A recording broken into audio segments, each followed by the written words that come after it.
Hey guys, in this video, I will show you how to fix verification codes not receiving on your iPhone. Alright, let's begin. First, make sure Do Not Disturb or any other focus mode is turned off. You can check this from the Control Center or by going to Settings, Focus. Then, enable airplane mode for a few seconds and turn it off to refresh your cellular and Wi-Fi connections.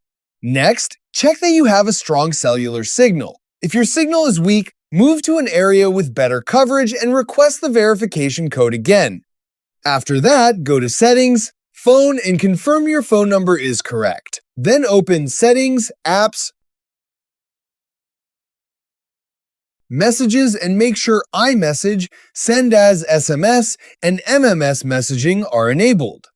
Also, ensure Filter Unknown Senders is turned off so verification texts aren't filtered. If the problem continues, force restart your iPhone by pressing volume up, volume down, then holding the side button until the Apple logo appears. This won't erase any of your data.